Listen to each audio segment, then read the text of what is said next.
What will your storyline be in 2018 now that the holiday rush is over? LegalZoom can help you make this a memorable year before all the distractions take hold. Make this the year you finally get serious about launching and running your business. Rest a little easier knowing your family's future is squared away with the right estate plan.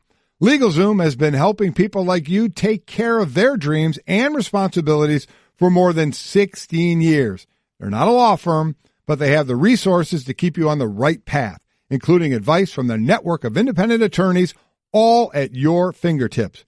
Whether you want to take your business to the next level or take control of your family's future with an estate plan, LegalZoom plugs right into your life so you can take care of the things that matter most.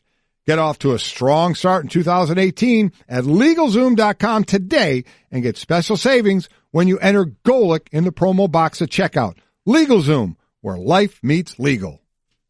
Winning at sports and at sports broadcasting means changing things up. Just like La Quinta Inns and Suites is changing up their look. A renovated lobby that's so contemporary it even makes Golic look cool. Yes, it does. And a totally updated fitness center that even has Wingo feeling like a workout. I'm ripped. Plus plenty of comfortable spaces to hang out. Yep, this La Quinta look definitely has a vibe of victory. So you can just relax, refresh, and get ready for your next big meeting. Prepare to win at business with La Quinta Inns and Suites. Book now at LQ.com.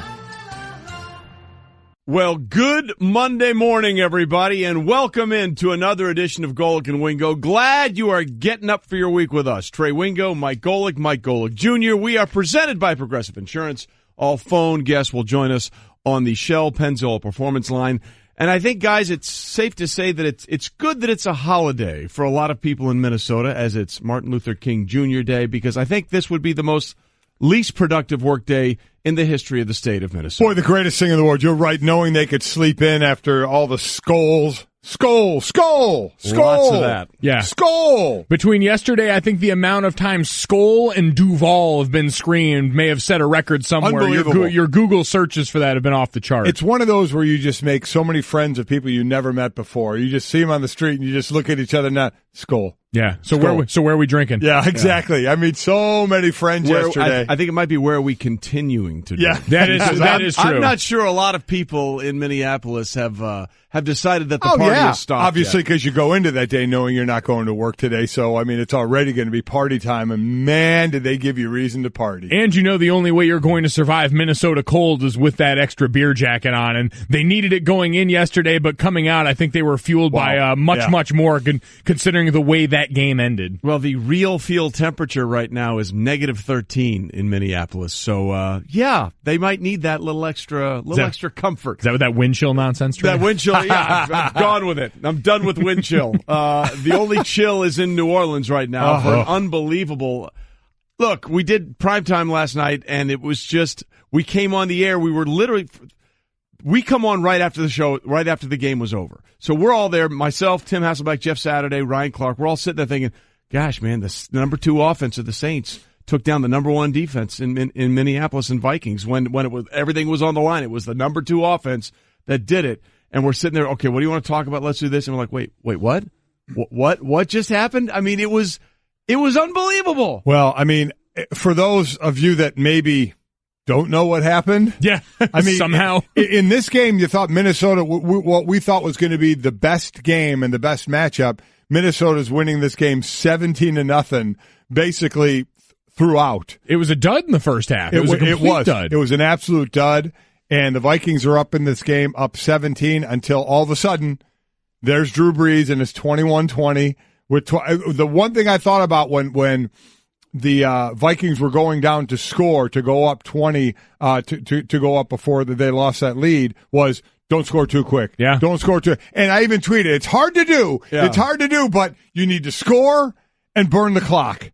They scored, and they didn't burn the clock. And Drew Brees had that time, so in case, again, you didn't know, Drew Brees and the Saints go up 21-20. There's 25 seconds left, and Minnesota has the ball on their own 25-yard line.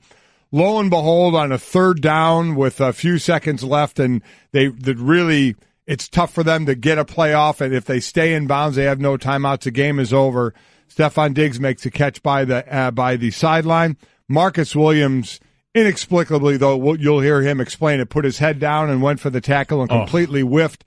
Diggs just spun around and ran the rest of the 61 yards, and that, they say, was history for the Vikings win. To Trey's point, sitting around there with the results seemingly already in the bag, I am drafting a text message to Kyle Rudolph, my former roommate, the Vikings tight end, getting ready to congratulate him on a great season. Yep. It's a bummer you guys won't be hosting it, but look forward to seeing you in Minnesota for the Super Bowl still. And then that play pops up and you immediately toss your phone and realize, all right, the dream is still alive for Minnesota. I think the first team to even go into conference championship weekend with a chance to host a home Super Bowl. They are the fourth team that has entered a postseason with the possibility of playing a Super Bowl on their home stadium. And you're right, none of the other previous three had ever gotten through the divisional round. So, look, there are a lot of firsts in this game between Minnesota and New Orleans. Okay, that was also the first time in NFL postseason history that a touchdown has been scored in the fourth quarter with no time left on the clock.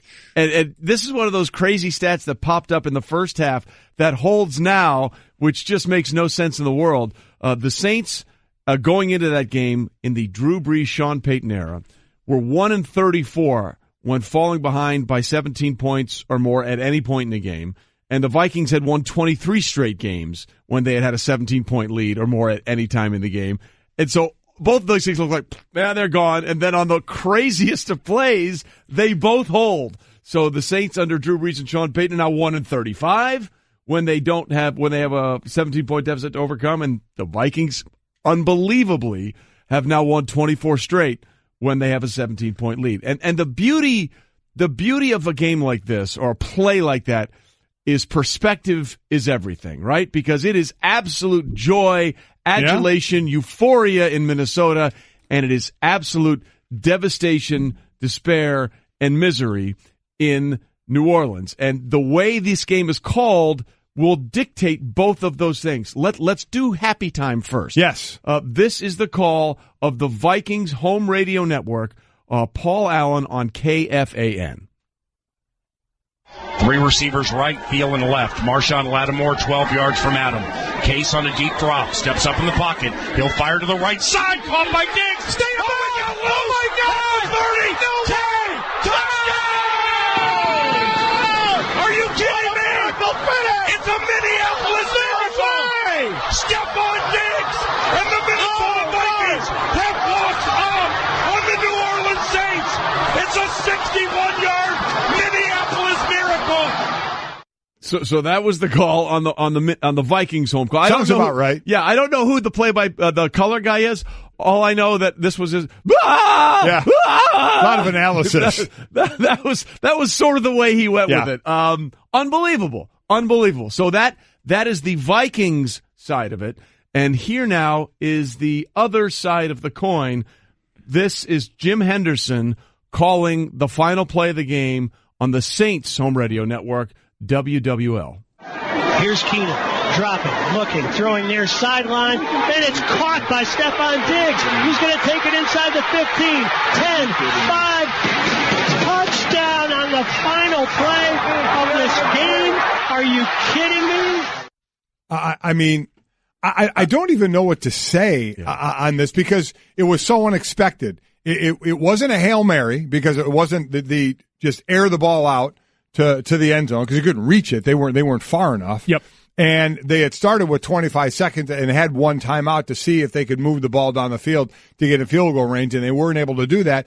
And you saw when they were showing the all-22 on this, you saw how New Orleans was defensing it. They would have a guy short and a guy long by the out of bounds, saying basically, catch the ball in the middle of the field all you want. We're not letting you get out of bounds. So, of course, that play was to the sideline. You saw Diggs, as soon as he caught it, he even said, I expected to get hit, so you saw him spin to the outside to try and get out of bounds, and then he realized nobody hit him. And there was Marcus Williams there, the rookie. Again, these four, the draft picks that we keep talking about, especially the DBs, Lattimore and Williams, the rookies, the year they had, he just whiffed it. You know, I heard Jimmy Johnson on Fox afterwards say that he ducked his head because he was trying to miss him and not interfere. He said the worst thing you can do is have pass interference because that's the only thing that can give the offense another play. And Williams even said, I got there a little early, but he said, I got to make a play on the ball. He said, instead of ducking my shoulder, I needed to make a play on the ball or just let him catch the ball and make the tackle, and the game's over. He says, I have to know the situation. And he stood up and he wore the hat. He said, he didn't do it correctly, and the most surprised person in the world had to be Diggs. To have because you're anticipating getting hit. So for him to stay up was impressive. Yes. Because he spun out of that thing and he put his hand down on the ground, but he never got touched. So untouched then into the end zone, but just stunning. I mean, some are going to call it a lucky play. Some are going to call it, whatever. I don't know what, you're going to call. You're going to say, we meant to do that? They didn't mean to do that. They meant to catch the ball and hope that Diggs could get out of bounds before the clock ran out to see if they could get a closer play or a field goal. Well, I mean, you look at every football game, it's basically just a collection of waiting around for someone to make a mistake on any given play. For as well orchestrated and planned out as all of it is, it's predicated on someone somewhere along the way either making one individually great play that can open something up or doing something catastrophically bad on the other side that allows this to happen. And instead what you get is a surprising moment with an all-time great helmet toss at the end for a guy that was as surprised as Stefon Diggs was. He owned that moment and basked in him. Him and Case Keenum, really, the guys that were a part of that moment. Case, for as unexpected as this all was, for Stefon Diggs to be posing for every Instagram picture for the future of his life over on the sideline, stood up on the chair, and then for Case Keenum to be leading the crowd in the skull clapping chant that they stole from the Iceland soccer team during that run at the end of that game. Before that final extra point that we heard happy and sad from both of those crowds, what was the cry out like in the desert as the Vikings giving 5.5 score that final touchdown and then trot out for the kneel down on the extra point? Well, I mean, look, that rule, by the way, is ridiculous. Yeah, it is insane because in overtime, if you score the game-winning touchdown, you don't have to kick the extra point. There's no need for it. So why we feel the need if you score in regulation on the last play when there's no time left, which was the case here, to trot out people for the extra point makes no sense to me. But you're right. Daniel Moore said, who injured his ribs on the first punt of the game for the Saints, is now trying to line up as the nose tackle on this game. So mercifully, I think the Vikings said not to, unless of course you had the 5.5 points. Oh, then my gosh. Then it's a much bigger deal, and we can get into that. Yeah, we'll get into that for that later. There's a whole article on Vegas on this one that we'll get into. We'll do that deep dive. Yes, we will. I promise you we will. But the sheer look on Case Keenum's face when after he had made the throw and realized, wait, that worked? Did that really happen? I mean, he sort of did that. It was unbelievable. And then I got to give some props to our Josina Anderson, who got to Stefon Diggs and did a great interview with him, and then she got Everson Griffin. And now Everson Griffin, if you saw this on the TV side, this went on for about 2.5 to 3 minutes. And this is the condensed version, but basically what we're going to play for you is exactly what he did. He just kept doing it because he had no idea how to sort of sum up what just happened. It's unbelievable. I'm happy. I was sad. Now, wow. Oh my goodness. 14 seconds ago, for our last play, third down. That's unbelievable. You can't draw that up. You can't wish that it just happened. That went on and on and on. I mean, because we've seen last plays. We've seen Hail Marys get completed when going to the end zone for the win, everything's on it.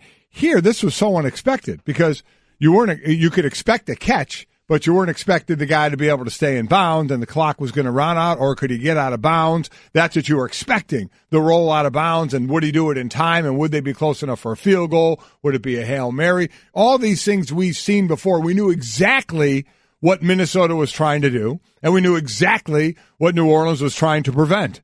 And then you saw that, and you were just like, wow, just when you think you've seen it all, because I haven't seen that. I haven't seen that kind of a play when you have the game won. Understand, New Orleans was losing this game 17-0, didn't score their first point until a minute and something and change to go in the third quarter. In the third quarter, they were out of this game. And then there were 4 lead changes, in the last 4 minutes of this game? It was ridiculous. And then to have it end that way, I mean, I can't even fathom that plane ride home for New Orleans. This is the win probability chart game. This is the one where you come in the next morning and the win probability chart looks like the beginning of the movie San Andreas, where it just steady. What the hell just happened? Yeah. By the way, we always trot out the win probability chart when this unbelievable thing happens. It seems like we trot it out a lot, so I don't have a lot of faith in the win probability chart. I'm going to say with this, though, on that last snap, I don't know if you guys have seen it. What do you think the win probability percentage was for the Vikings before that last snap? 0.0001. Wrong. 4%. 2.8%. Wow. That seems very high. It does seem high, doesn't it? Again, win chill and win probability. Get them out. Get them out. That makes no sense to me. How can you say you had a 2.8% chance, 61 yards away, no timeouts? Well, I mean, look, where he caught the ball, where was you know what, I don't even know. He was right around the 30. Okay, but where was the clock? If he spun and got out of bounds. He could have gotten out of bounds in about 2 or 3 there seconds. Was so they could have kicked the field goal. Yes. 30 would have been like a, 47, 48-yard field goal. Yes, and Kai Forbath had just nailed a 53-yarder. That's probably why the percentage was as high as 2.8% because of that. That's exactly what you thought was going to happen. Catch on the sideline, spin out of bounds, and have a shot for a field goal. Yeah, it ends up being like win probability in the playoffs where teams will have a more bloated win probability if they've got a first-round bye because you've just got one fewer game to play. So if you've got one more play that you could possibly execute, maybe that ups it some, but it is still a situation where this particular outcome, as you mentioned and as Trey mentioned before, a first of its kind, first in a lot of different ways down the stretch. The first game with 3 lead changes in the final 2 minutes of the game, all these different things that let you know that after the game we saw in the morning that we thought was going to be the best version of our NFL Sunday, Mike Zimmer and company also said, hold my beer. Yeah, exactly right. We'll get into the Jacksonville thing with Pittsburgh a little bit later on the show, but the final play is, without question, what everybody's talking about. Brought to you by ADT. Considering home security, consider this. For 140 years, ADT has helped stop more crime than any other home security company. Visit ADT.com to learn more. And clearly, we could have used a little more security on the back end of that Saints defense. Again, Marcus Williams has been one of the reasons that the Saints defense has turned around this year. Look, historically horrible. The last 3 years, they were dead last in almost every category imaginable. Well, Dennis Allen comes over as the defensive coordinator. They do a great job in the draft. Again, the first 4 draft picks for the Saints this year, Ryan Ramczyk, who started and played every snap this season. And then you had Marshawn Lattimore, who made it to the Pro Bowl, an unbelievable player. Alvin Kamara, I mean, who has been, he's been a spark plug and sort of helped with Mark Ingram change the dynamic offensively. And then Marcus Williams, the kid out of Utah. And it just was a decision that he made that he'll have to live with for the rest of his life. And here is Marcus Williams after the game trying to describe what was going through his mind and what he was trying to accomplish on that final play. Man, it was just my play to make. Ball was in the air. I didn't go attack it. Came down, made a great play. And, that's on me. I just got to be that guy and go up and get the ball, as a safety back there, you got to be the eraser, and that was my job. The last play of the game, you got to go do it, and you got to say the game.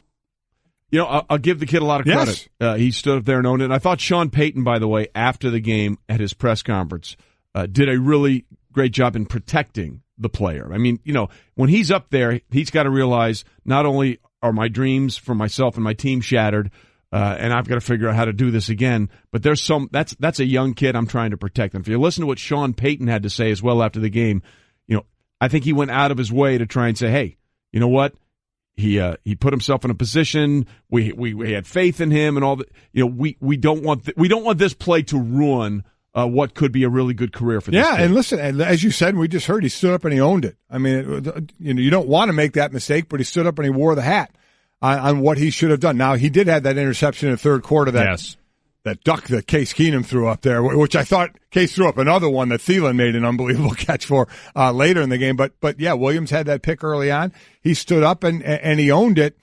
Even when he did that, I don't know why it just didn't register to me that Diggs was still going to be able to go all the way. I thought even when he didn't get hit, for some reason I thought he was just going to instinctively go out of bounds. Yeah. But kudos to him for recognizing the situation and saying, wait a minute, Ain't nobody in front of me. I'm just going to spin and keep going. It was pretty impressive. It was really impressive, and I think if you're Marcus Williams, the feeling is doubly there because obviously you lost a game that was tremendously impactful, but now you wake up this morning. If you're the Saints, you have a lot of questions. Obviously, Drew Brees comes out after the fact and has to answer the questions about wanting to be back in 18, but he's a free agent going into this offseason, so you understand the most certain thing about the Saints franchise, and we've talked glowingly about all of those draft picks that you guys just mentioned, and the way this Saints team has looked different this year with a reestablished ground game and a defense that's actually competent for once.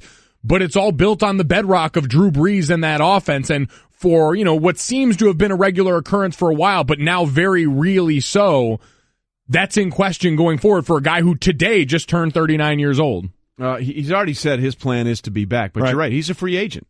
Now, I can't imagine that he'd want to go somewhere else. And I think he wants to finish his career with the Saints, who revived him after he was, had that shoulder injury and was let go by San Diego. And again, we talked about this last week with the whole Nick Saban thing, but it was Miami that didn't clear him with that shoulder. Right. That's how he got to New Orleans and put this thing together.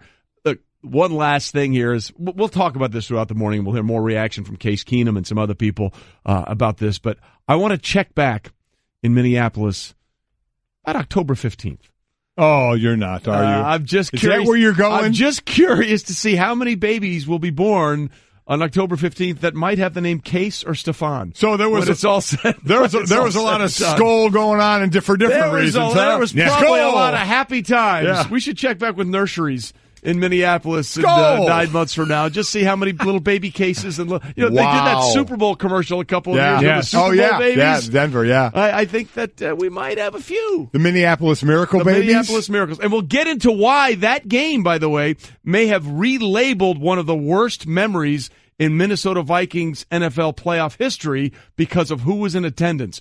I just saved hundreds of dollars by switching to Geico. I feel like I'm on top of the world. Disclaimer, you will not be transported to the top of the world. In the unlikely event you find yourself at the Arctic Circle, seek shelter from the elements immediately to avoid frostbite and or hypothermia. Geico will not be responsible if you find yourself in a cave or crevasse with a lonely abominable snowman, who in all likelihood will force you to play games including but not limited to Go Fish, charades, Chinese checkers, or his personal favorite, Red Rover, send Yeti on over. Geico is not liable for any damages, either physical or emotional. Geico. 15 minutes could save you 15% or more.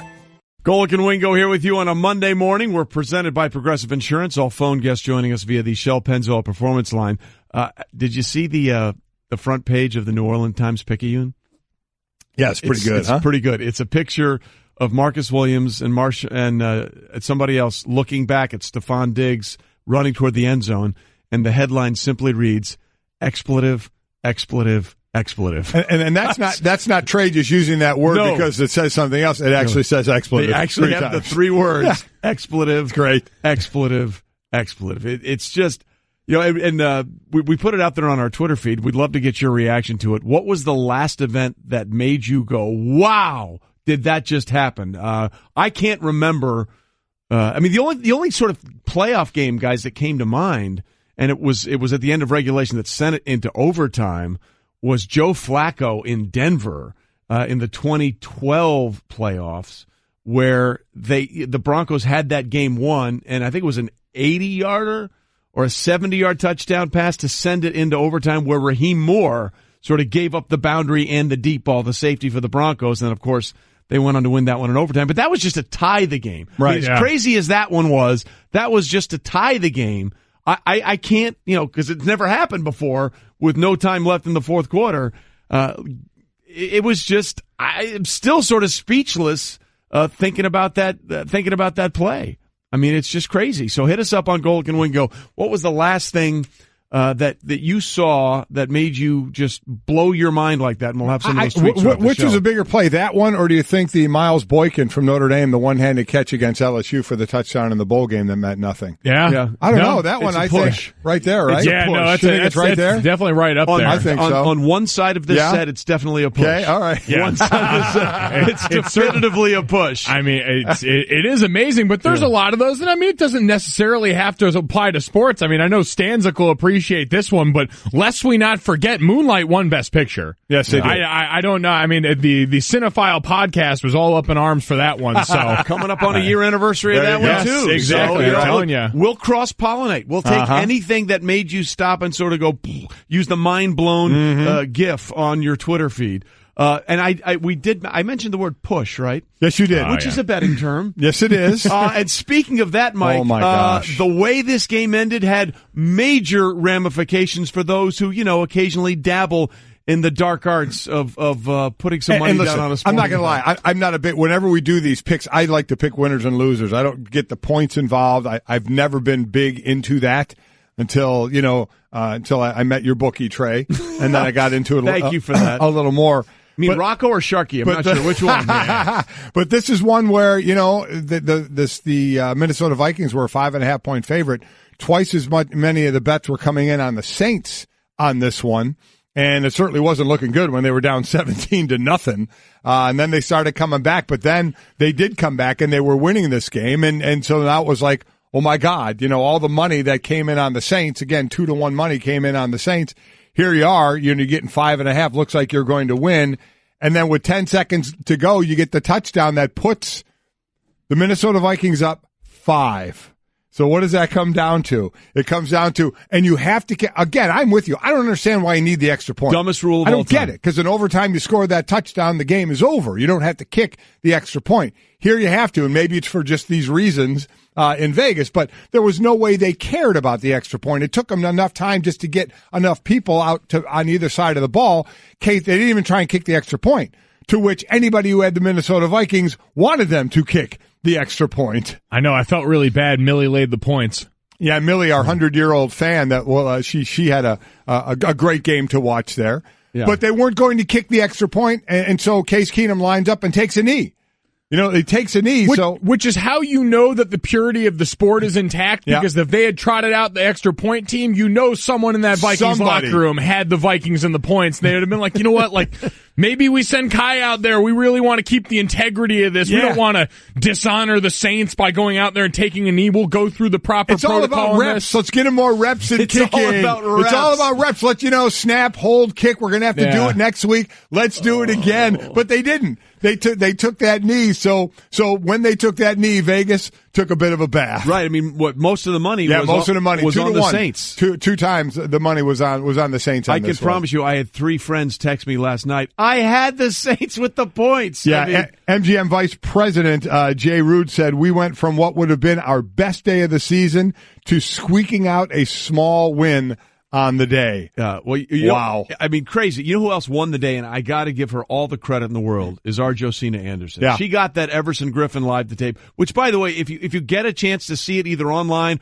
or on TV, it is hysterical. At one point, I don't even know who the other Viking comes over, and he and Everson Griffin start hugging. Josina is caught in between. In the middle. Oh, yeah. In between. Like, she disappears. Yeah. Much in the same way Amendola disappeared in Rob Gronkowski's cape on the sidelines of the Patriots-Titans game. I mean, Josina is completely blocked out, and then she reemerges like 10 seconds later and continues the interview. Kept going. With Everson Give her Griffin. credit on that. She also got the interview with Stefon Diggs right after he caught the game-winning touchdown, and this one was also epic. Okay, you got to take us through what is the best play of your career. 10 seconds, starting 10. Walk us through what happened after that. I ran a route. My QB gave me a great throw. God took care of the rest. He watched the play. A guy ran into another guy. I give all the glory to God. I give him the praise on this great Sunday.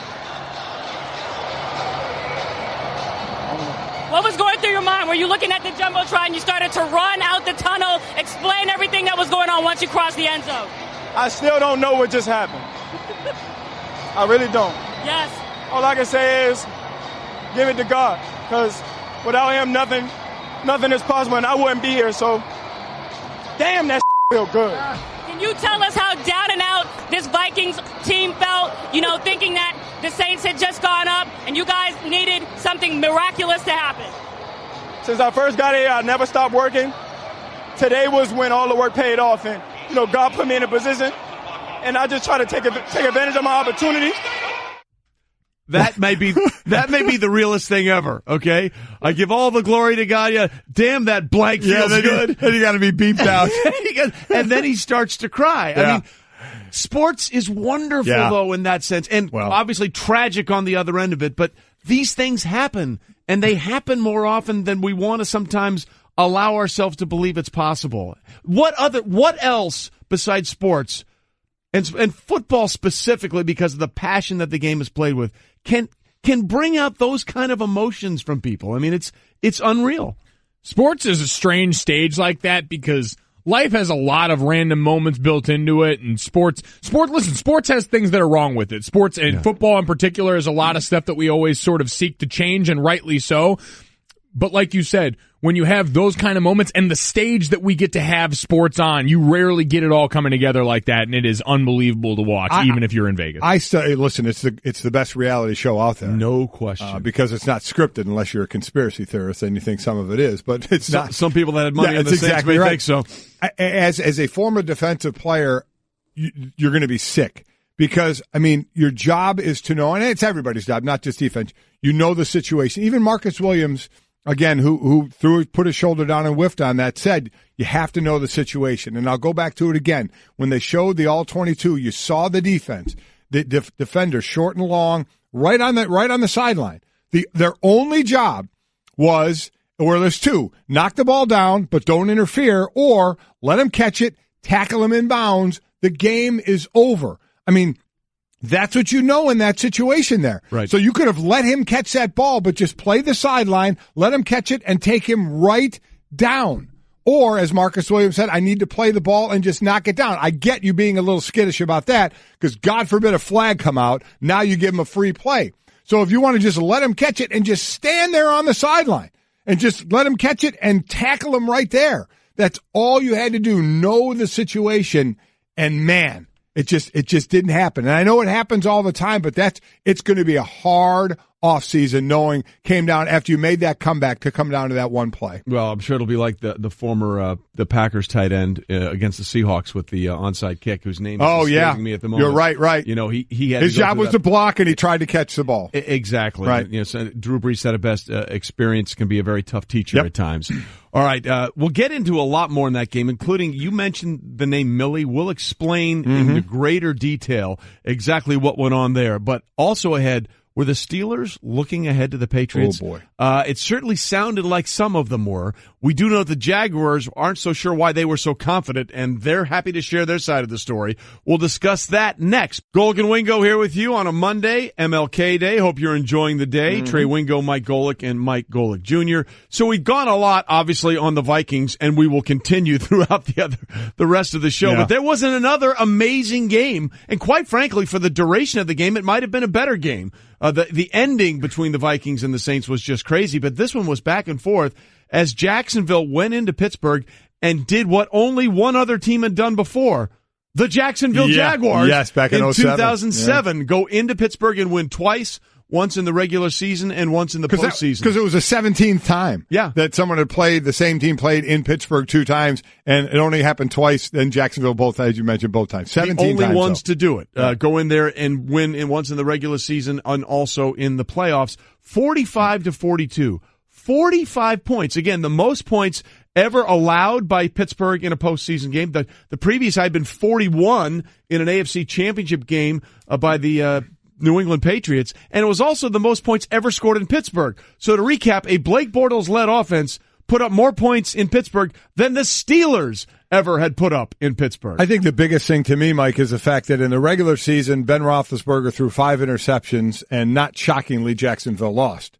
In the playoffs, Ben Roethlisberger threw 5 touchdowns, and Pittsburgh still lost. Yeah, not a lot changed. It helps when you turn the mic on. Get ready, the Sounders coming. There it is. Yep. I just want it to be known that not only happens to me, this has happened multiple times when Dad or Trey has not turned their mic on, and you guys have not punished them in the same way, so I just want my formal complaint on air. Move on. Noted for this one, but With this team, it came down to that early jump because when you look at it, there's not a lot of differences offensively for what the output ended up being for both teams. About the same yards per carry, which you expect from the quality of running backs in this. The Steelers' air attack obviously dictated by the fact that they were down 3 touchdowns before they really knew what to do. But the number that jumps out, and I think the most focus on this, is going to be on 4th down. The Steelers were 4 of 6 on 4th down, and a few of those plays were some of the most unbelievable throws and catches you'll ever seen. But the 2 misses there on those 2 4th and 1s are going to be the defining moments of this game in a lot of people's eyes. Absolutely, and we'll get into that a lot. They had 2 4th and 1s where you have the biggest quarterback, Ben Roethlisberger, who they didn't sneak, and we'll talk about that in a minute. By the way, for those of you that were watching the Australian Open tennis on ESPN2, welcome in. Glad you're joining us now. What's up? Trey Wingo, Mike Golic Jr., Golic and Wingo. But again, the Steelers were talking a lot about this game. Actually, not about this game, about their next game. Mike Mitchell talked about beating the Patriots again, no matter where they play. Hell, Haiti, New England, they'll beat them again. Le'Veon Bell tweeted out Saturday night, I love round 2s. We have 2 round 2s in a row. Well, you didn't get to the second round 2 because you didn't get past the first round 2, which would be the rematch against the Jags. And that was noted, by the way, by a lot of the Jacksonville Jaguars, including their brash young cornerback, Jalen Ramsey. I was kind of wondering why they were so confident because we stomped their ass last time, and we knew we was going to do the same this time. I mean, we were confident coming in the game. So, I mean, I can't tell you why they were so confident, but that went out the door real quick. About everything they were saying and then the Bell tweet we don't talked about this morning. Excuse my language. We don't give a we really don't care. Mike, I heard you talking about it on your show, First and Last. This is a team, not just Jalen Ramsey, he's the leader of the pack. They don't mind letting you know what they feel about how they play. This is an unbelievably confident team, especially on the defensive side of the ball, that is going to let you know if they have an issue with you time and time again. Well, and it's a team that's pretty self-aware, right? Because Blake Bortles gets up after, who suffered the slings and arrows in a lot of the media last week, and basically said, I'm not here to prove people wrong, I'm here to win. His defense is so good, they know they can get up there. Malik Jackson was talking that talk. Barry Church, their safety, was talking that talk, all on behalf of and in defense of their quarterback. But a unit this confident that probably isn't getting talked about enough in the all-time pantheon. I get they gave up a lot of points in this game, but again, a lot of those plays were millimeter-type plays that were unbelievable from AB or catch by Le'Veon Bell, all these different ways where it really took the best of the best performing in that way to get over on this D. And again, I mean, Pittsburgh was down 21-0 in this game. I mean, they made a remarkable comeback, and they hit a 4th and 11 touchdown pass to Le'Veon Bell. They had a 4th and 5, another touchdown pass. 4th and 11 was to Martavis Bryant, and 4th and 5 was to AB. By the way, kudos to Antonio Brown, go out there and bawling, coming back from that torn calf. But we talked about the Le'Veon Bell tweet. We talked about what Mike Mitchell had said after the game. David DeCastro, the guard for the Steelers. Look, people can say, "Hey, we weren't looking past him." He was pretty bare about it. He said, "Look, it's embarrassing. It really is, man. It just blows my mind. They beat us 30-9 in the regular season. We played like crap, and we want to talk about New England." I don't know what to say about that. It's just stupid. It's just not what you do. So clearly there were people in that locker room that felt, yeah, maybe we weren't focused on the task. Which is amazing. You got drubbed 30-9 by this team, and I know it's obviously a separate game, but still, 30-9. They have a fantastic defense. If any of them were overlooking them, that's a big pox on them. It's hard to say they weren't. With what Mike Mitchell, by the way, Jacksonville Twitter account tweeted at Mike Mitchell and said, "Hey, you can play the Patriots all off season long on Madden." It was a great troll. That was the Straight Talk, nationwide coverage on America's largest and most dependable 4G LTE networks. Coming up, much more on the divisional round. Tim Hasselbeck will join us. Golic and Wingo. Hey there, I'm a glue stick, so I have one job. I glue kid stuff. So sorry for being jealous of Geico, who does a ton more, like give you 24/7 access to thousands of licensed agents. And Geico has been around for over 75 years and has a 97% customer satisfaction rating. While I've just got mediocre adhesive skills, Geico also has an award-winning mobile app. Uh-oh, arts and crafts time. No eating the glue stick. Miss Lydia! Geico. Expect great savings and a whole lot more.